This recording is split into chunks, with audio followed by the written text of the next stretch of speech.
Since I already had these rankings decided before that tremendous Thursday night game we saw last night, I'm going to include last night's players in these top 16 quarterback and tight end rankings. So starting out with tier 1 of the tight ends, we've got Trey McBride at number 1 and Kittle at number 2. Now listen, here's my thing. Trey McBride has been fantastic. It really doesn't matter what the opponent has been. I thought last week he wasn't going to have this same level of ceiling against the Texans defense, and he was tremendous once again. So it really doesn't matter what the matchup is, because whether it's in real time or garbage time, this team will put up points. So I believe they actually have a chance to win against the Atlanta Falcons, and he will put up a lot of numbers. George Kittle at number 2. This is a must-win game for the San Francisco 49ers, who, by the way, control their own fate and getting the number 1 seed in the NFC, so you know they're going to take it to Indianapolis' weaker defense. And Kittle has already been a stud for most of the past month and a half. Basically, since he's been back with injury, I expect that to continue. And then I've also got Brock Bowers sneaking inside of tier 1 at number 3. We obviously know the guy is a great talent. I think last week had more to do with Kenny Pickett than it did with Brock Bowers playing a good defense. So like I said with McBride was able to put up 30-plus points against the Texans defense last week. Well, the only reason he was able to do that is because he had a functional quarterback. And Geno Smith has not been good. He's been very turnover prone. But like I said last week, and I think I proved a point, Kenny Pickett is much worse than Geno Smith. So having Geno back, I think, is big for Bowers. And I think he still does have that tier 1 ceiling. Dropping down to our next tier, we've got Harold Fannin Jr. at number 4 and Darren Waller at number 5. Harold Fannin Jr., this guy has been, ever since Shedeur took over, the clear and obvious number 1 tight end and target in this offense. Like last week, he had 14 targets, and I know that he didn't have any massive game, but the bottom line is the floor has really stabilized to a point you can trust on a weekly basis. Buffalo's defense is also very beatable. I could see Fannin having a really good game in this one. Darren Waller versus Cincinnati, that matchup is one you want in on. Now, to be clear, he was limited in Thursday's practice because of a knee/rest, and that rest portion usually means that the guy is going to play. And obviously, the only real question we have is what is it looking like now that they have Quinn Ewers at quarterback and no more Tua. My ultimate belief and my bottom line with this one is, since it's such a great matchup, and I kind of feel like I have a good grip of what Ewers is like, he's a more downfield thrower than Tua is with a stronger arm. And I just trust Mike McDaniel as a play caller and schemer for him to be able to get Waller open for enough opportunities to continue to score on a really bad defense, particularly against tight ends. Colby Parkinson was at number 6 against Seattle. Obviously, that one did not work out. But like I said, we're not changing rankings just because players already played. And I could make this change and make myself look better, but I like to be transparent. Dallas Goedert at 7 to round out the tier. At Washington, the matchup is obviously terrific. The only problem with Goedert is he's got a floor that's like Hunter Henry's. This guy is Hunter Henry, basically. The only difference I would say is that I think Goedert has been more consistent this year, where you could kind of get sometimes that middle ground with Dallas Goedert of like 8 fantasy points because he gets like 4 catches for 48 yards or something like that. I think that is always possible, but it is always possible that he does nothing, but it's also always possible that he gives you 25 like he did last week. So that's why I've got him at 7. Now dropping down to our next tier, we've got Dalton Kincaid at number 8, going to Cleveland this week, and Kyle Pitts at number 9. So Dalton Kincaid, before I get into the ruthless Kyle Pitts discussion, I think the matchup is obviously great. We don't know for sure if he's playing or not. He did miss practice Wednesday and Thursday, but it was added by Sean McDermott that he didn't suffer any like new injury or new setback or something like that with his knee. So they're expecting him to practice on Friday. I would imagine that he plays, and it's a matchup that you could take advantage of for sure. And then Kyle Pitts. Enough time has passed for me to get over the ruthless discussion, because I didn't have him in my top 16 last week and he went absolutely freaking nuclear. Now, here's the thing. I don't think he's going to do that again, and I don't think many people would have expected him to do that last week. And I will tell you this, like, his ranking at number 9 is factoring in the return of Drake London, which I personally believe happens this week. So that is kind of what's going into the decision here of ranking Pitts at 9. Now, if there is no Drake London, you can expect Pitts to rise up in my rankings. rankings, and you can see that live change if you have a premium subscription at fsroundup.com. Now, Dalton Schultz is at number 10, and Colston Loveland is at 11 to round us out here. And I think these are two interesting conversations because Schultz has been a guy that last week he did actually very well as well. It just got kind of overshadowed by some massive performances from McBride, from guys like Dallas Goedert, and obviously Kyle Pitts. Schultz was really good last week though. Now, I think the problem with him is that he has more target competition, which in theory would make him a worse off play than a guy like Loveland who doesn't have the competition at targets this week. But I think that Schultz, ultimately, I'm going to side with the matchup versus the Raiders over Loveland, who has less competition. Like, the thing about Loveland is he's got nobody besides DJ Moore and Olamide Zaccheaus to compete with targets. Cole Kmet is also banged up in this game. I ultimately just think I'd rather play the guy we've seen more involvement on a consistent basis from with Dalton Schultz. Like, I think Colston Loveland could do very well in this game, and in theory, he should be higher ranked, but we'll put it to the test right now to see where everybody stands. So I'm going to go to our site, and I'm going to start a poll between these two guys. I'm going to type in Dalton Schultz, then I'm going to go to chat, and then start a poll for Week 16, and I'm going to line him up with Colston Loveland, and I need you to go vote on this one. It's free to vote. Free to start your own poll. It's the fastest way to get results on what you should do in real time about your lineup. And if you want access to my top 300 rankings on a weekly basis moving forward, you want access to the automatic waiver tool, which is literally saving leagues and you can ask people who use it. You want access to the comparison feature and the league sync up feature on the site. That is with a premium subscription at fsroundup.com. Now, dropping down to our last tier, we've got Oronde Gadsden at number 12, and Juwan Johnson is at 13. So with Oronde Gadsden, I think the matchup is actually fantastic. He could definitely have a massive boom performance in this one, considering that there's wide receivers who are underperforming, and there's also some injuries at the position as well. But I ultimately just don't think it's just been working out for pass catchers, because Herbert is clearly not healthy, and I don't think that Herbert really has enough time to uncork it down the field because the offensive line has been so bad.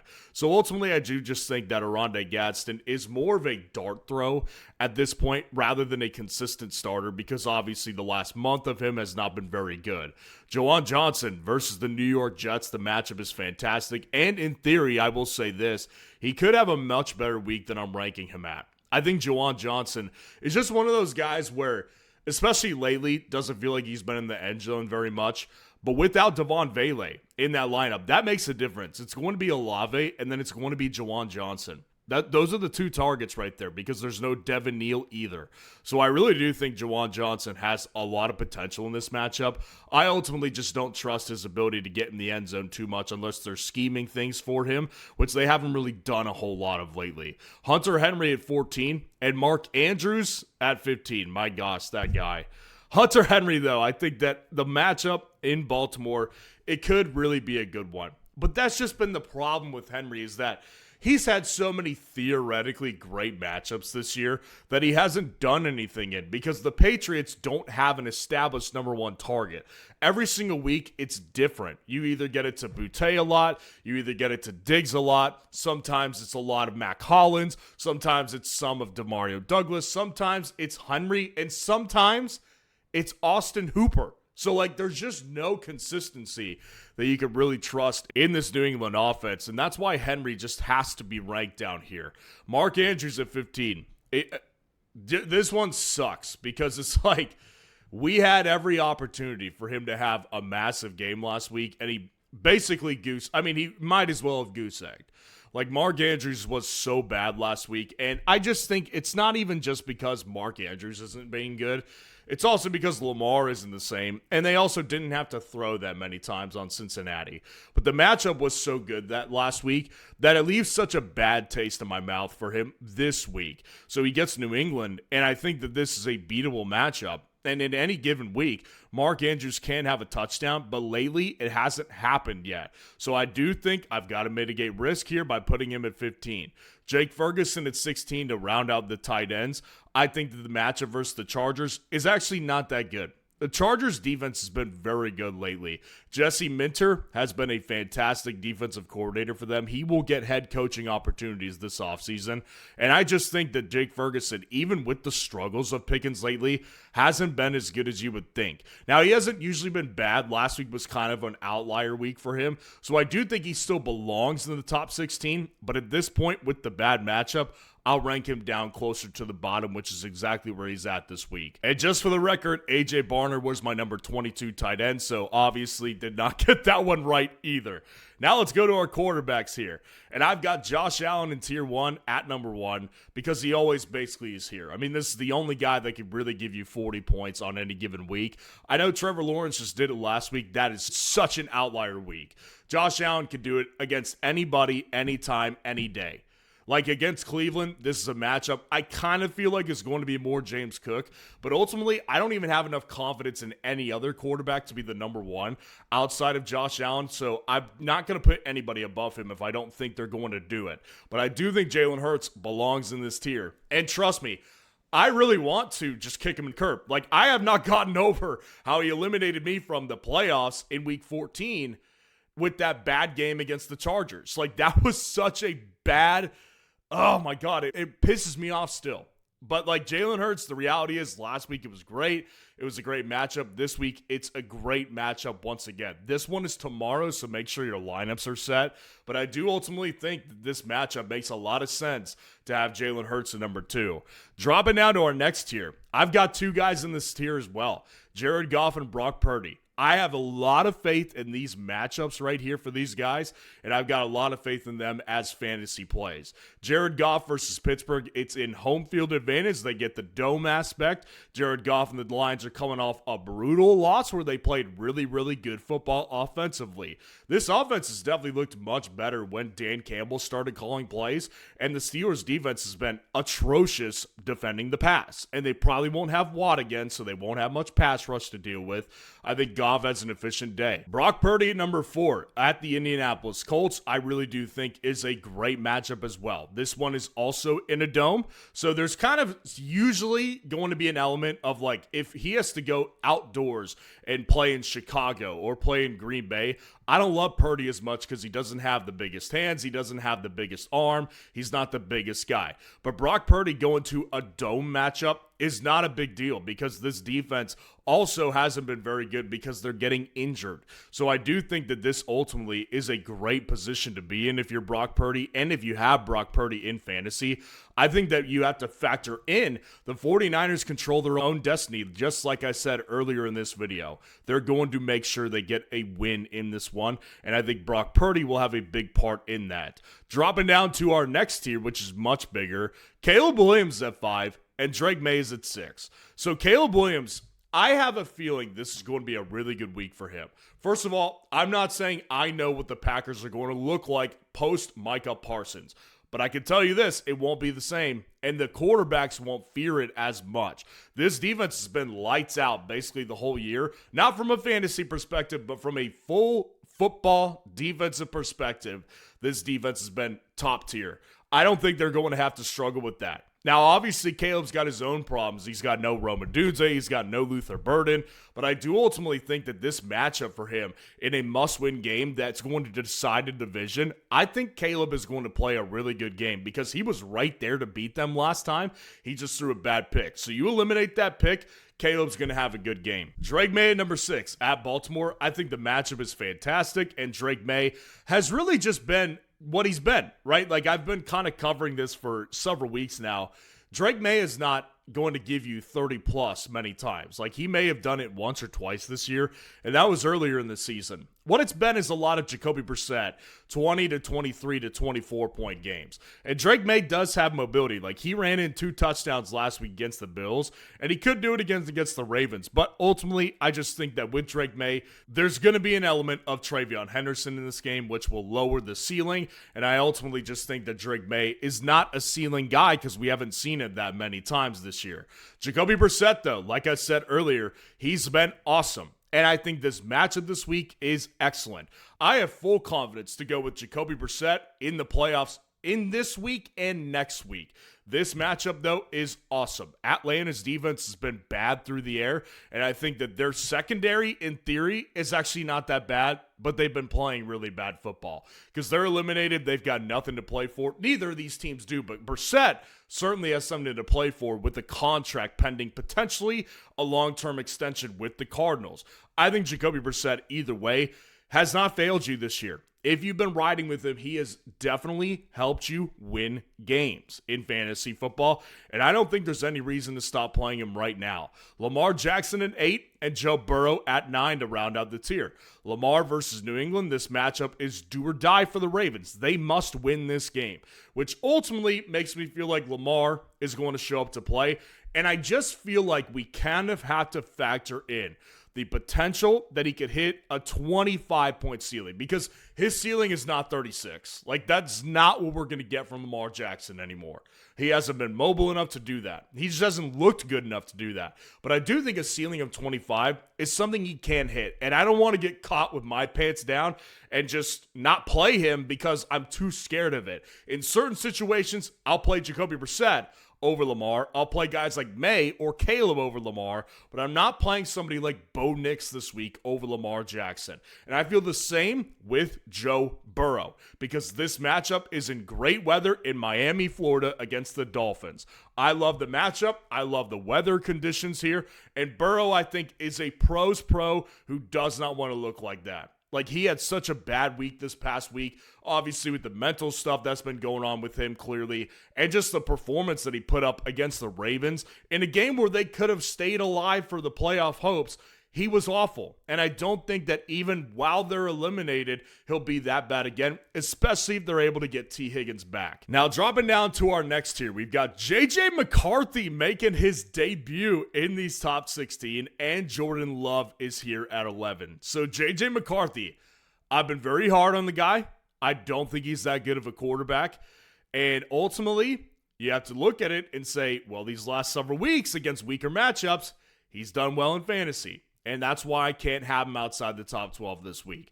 It's at New York. They're playing the Giants. That team is awful defensively. They've got no coordinator, and J.J. McCarthy is going to take advantage, I think. Now, as far as my confidence level of telling people to play J.J., it depends on your situation, because I'm not telling you to play J.J. once again over a guy like Lamar or Burrow or a guy like Brissett, who's been awesome.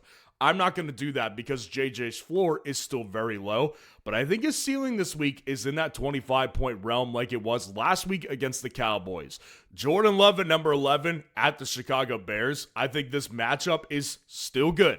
And I think the one thing that defines Jordan Love is whether or not he has Watson. Because what happened last week was, I actually kind of thought he was going to put together a pretty decent game against the Broncos because he had Watson. But the moment Watson went down, their offense changed. If you watched the game, you saw it clear as day. So I think that Watson, having him in the lineup tomorrow, is going to be big, and I think he is supposed to be in the lineup. So ultimately, I think Love ends up having a better day than many people think because the Bears are beatable defensively. Jackson Dart at 12 and Bo Nix at 13 to round out the tier. Jackson Dart, the matchup is tough. Like, Minnesota's defense has been very good. I've been saying it for a long time now. That's not the problem of their team.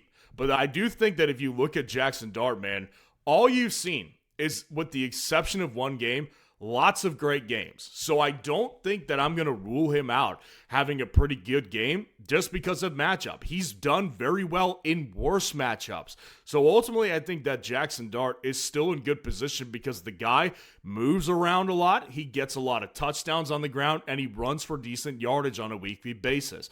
I think that keeps his floor high and his ceiling definitely high. Bo Nix at 13 versus Jacksonville. He's so hard to rank, right? Like, him and Jordan Love are so hard to rank on a weekly basis for me personally. And I think that this matchup, in theory, could do very well. But also, on the other hand, Jacksonville's defense, that secondary's been the strength of the team. So Bo Nix, he's in this position where I know that I could be underranking him. But at the same time, this is another guy like J.J. McCarthy in some sense where it's like I have no trust in having him as my starting quarterback in the playoffs and fantasy. This is do or die. I'd rather go with someone who I can trust more like Drake May than I would with Bo. because Bo in certain situations isn't the worst play, but he's not my favorite play, that's for sure. Dropping down to our last tier, Justin Herbert's at 14, and another debut with Tyler Shugg at 15. Justin Herbert, man, I love this guy because of the way he's playing from an NFL perspective. He is a tough SOB, proving himself on the Chargers through a big injury to his non-throwing hand, and he's running the ball still. This matchup is great. Dallas' defense is getting weaker because of the injuries to Quinn and Williams, and just because they're basically out of playoff contention to this point, I think the Chargers will win. However, for fantasy football, it hasn't been great because he's clearly not healthy and his offensive line can't protect him. So you've got to acknowledge those things. Like, I love Herbert, the way he's playing. From a football fan's perspective, it's awesome to watch. But from a fantasy perspective, hasn't been good enough, and I can't rank him much higher because of that. Tyler Shugg, on the other hand, man, I mean, this guy has a higher ceiling than Herbert, but I think his floor is basically, I mean, it's probably not that much lower, but it is lower in my opinion. But I, once again, have been very hard on Shugg. At one time, I said he does not belong in the NFL. He proceeded to make me look like a big idiot. And that's okay with me. I'm okay with being wrong because it's actually been pretty enjoyable as a Texas Tech grad to watch a former Texas Tech quarterback not named Mahomes do very well. So I'm actually on board with it. The matchup's great this week versus the Jets. The guy is playing good football. I just worry he's got one less weapon with Devon Vele and also another less weapon without Devin Neal as well. So I can't rank him much higher than this. CJ Stroud at 16 to round us out. The matchup's great. And Stroud, against good matchups, usually does pretty well. Like, that's been the one thing that we've seen with Stroud this year is, yes, his ceiling is low and his floor is not that high, but CJ against good matchups has been pretty predictably good. So ultimately, I don't think CJ's a bad play this week. I think he could have a good one. What ultimately bothers me with CJ and the rest of the passing game with Houston is they're not going to need to throw very long because they're going to dominate the Raiders. So they've got this little window where they can capitalize on, and if they don't, it's not going to be that good. So let me know what you think of the rankings in the comments below. And if you want to see the top 30 wide receiver rankings on the week, click on this video right here.